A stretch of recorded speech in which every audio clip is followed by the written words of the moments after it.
In this lesson, we're going to begin our discussion of jurisdiction and venue. Of course, here our goal is just to lay a big picture foundation. We're not going to try and break these concepts down in any type of granular detail. We just want to lay the foundation, kind of give the roadmap of where we're going. And of course, in future lessons, we'll break all of this down in a ton of detail.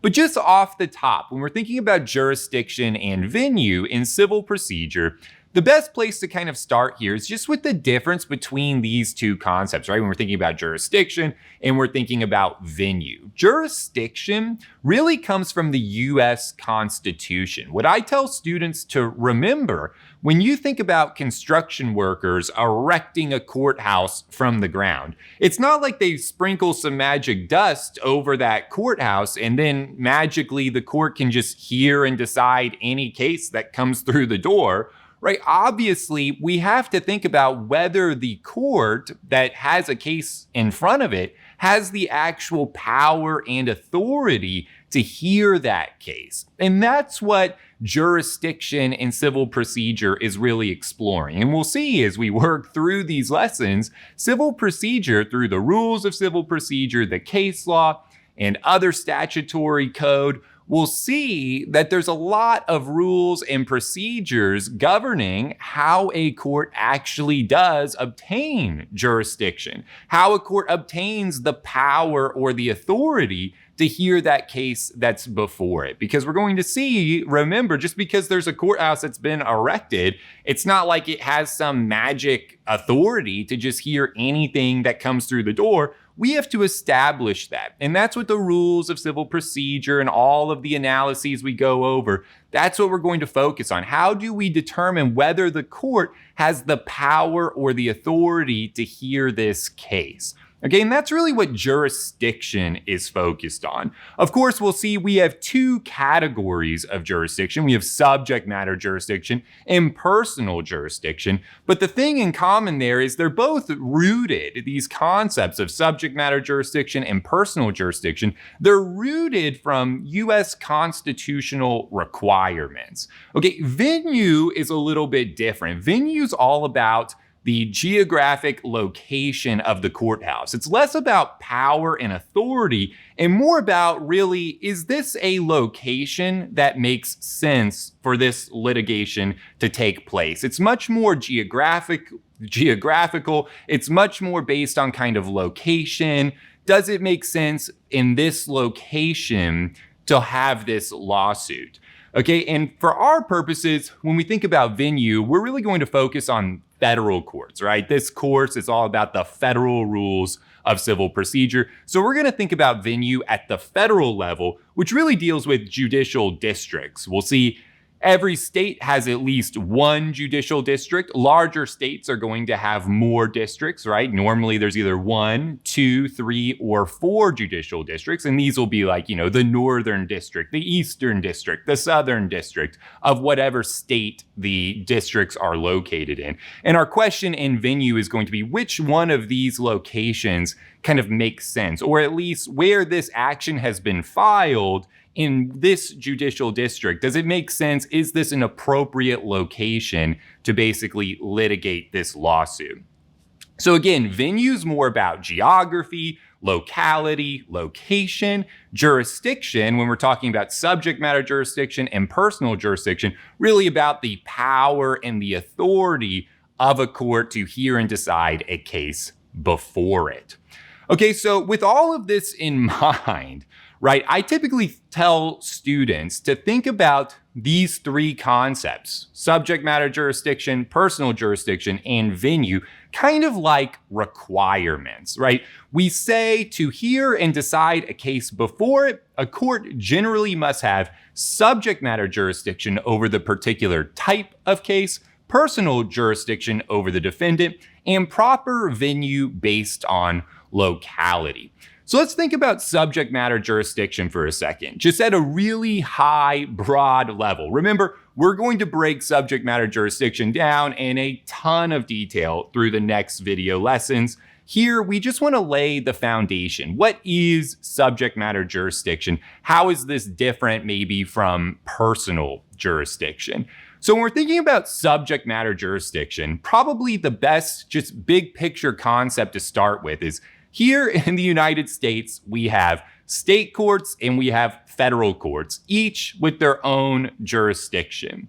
Okay, and so we say federal courts, and this should be somewhat intuitive, have more limited subject matter jurisdiction typically than state courts, which basically just means we can't tie down federal courts with just any case under the sun, right?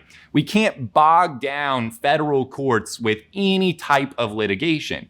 Federal courts can only hear very particular types of cases. We'll see state courts, generally speaking, have more unlimited jurisdiction. They can hear almost any type of case, right? Federal courts are where we see those kind of limits where we're like, well, actually, we need a very particular type of case here. Federal courts can't just hear anything.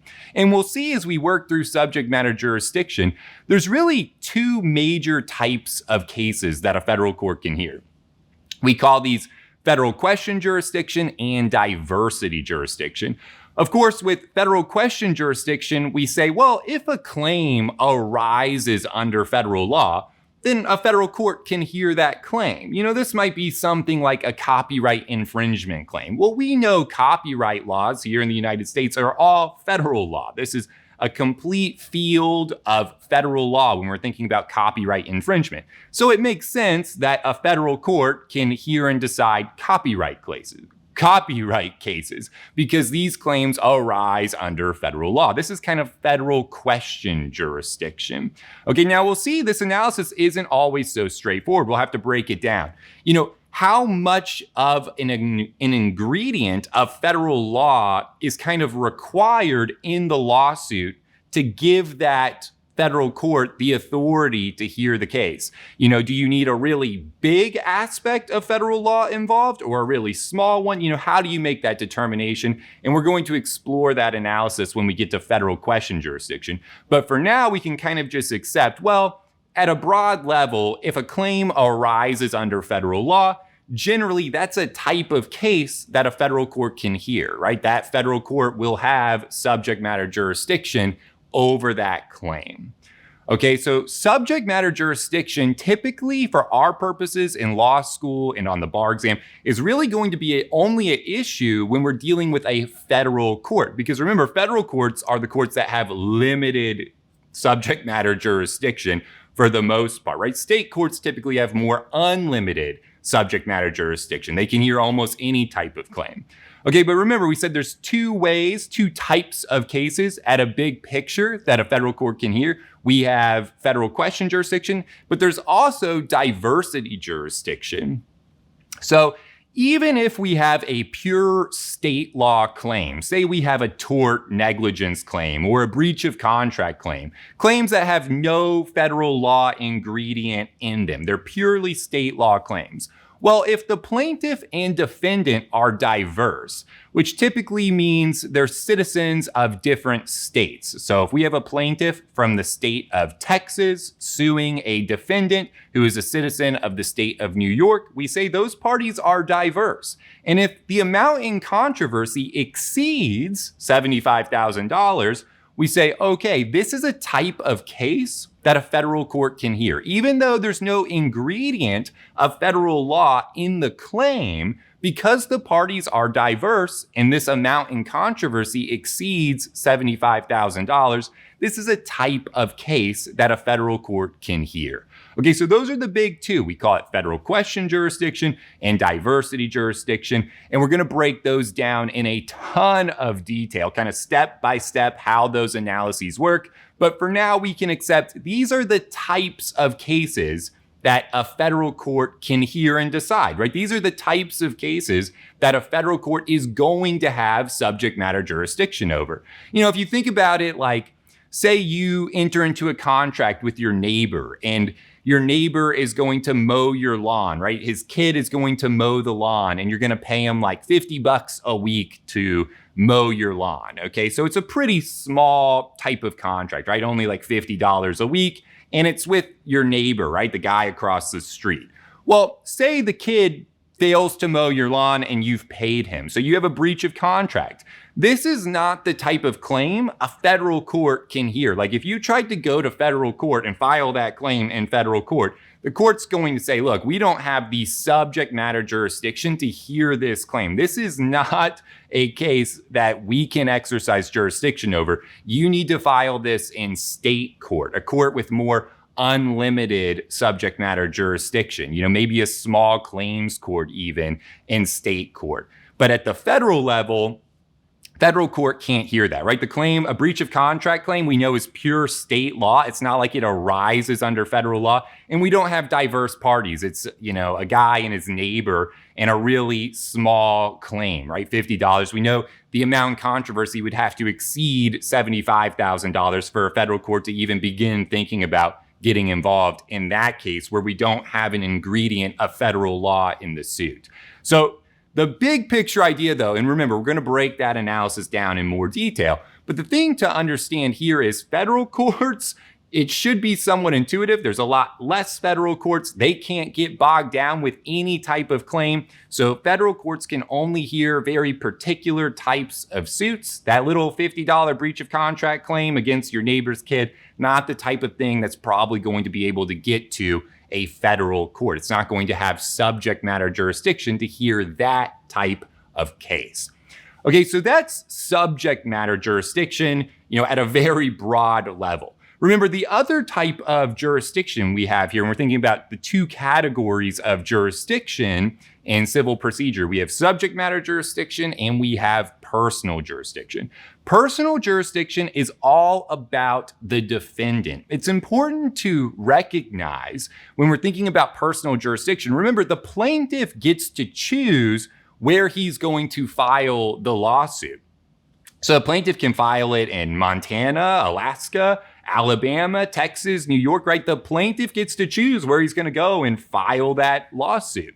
So personal jurisdiction basically says, and remember, this is a constitutional, it's derived from the US Constitution. It comes from the Due Process Clause. And personal jurisdiction says, look, we can't have a defendant hailed into just any court. We can't have any court adjudicating the rights and liabilities of any defendant, right? That would be really unfair for defendants. Imagine a situation where I've never been to the state of Montana in my entire life. I've never had contact with Montana. I've never known anyone from Montana. I have nothing to do with Montana.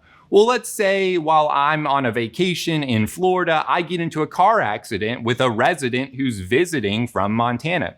So that guy wants to sue me in Montana court. Well, that Montana court isn't going to have the power to adjudicate my rights and liabilities as a defendant. Why should they? I've never had any contact with the state of Montana in my entire life. What gives them the authority, the power to adjudicate my rights and liabilities as a defendant?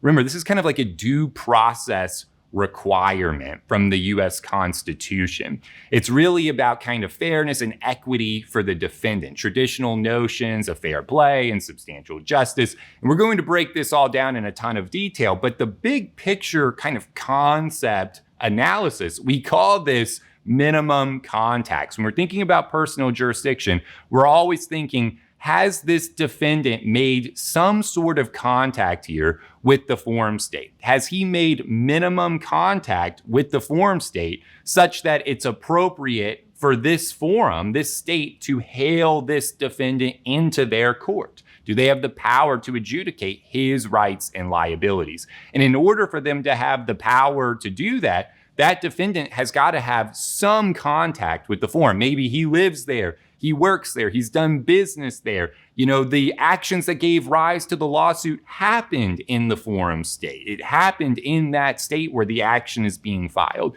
But there's got to be some contact there. And that's what we're going to explore as we get to personal jurisdiction. Also important to note, Remember, when we were talking about subject matter jurisdiction, we said this is typically only at issue on law school and in the bar exam when we have a federal court.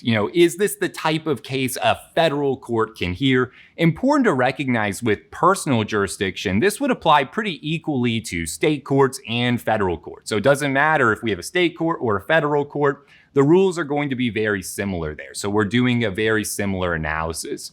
But big picture, that's jurisdiction and venue. Remember, the goal here is just to get kind of the foundation laid so we can really move into these with just a big picture overview of kind of where we're going and what these analyses look like. But from here, I think we're going to be ready to jump into subject matter jurisdiction. But until then, guys, I wish you all the absolute best, and I'll see you at our next lesson.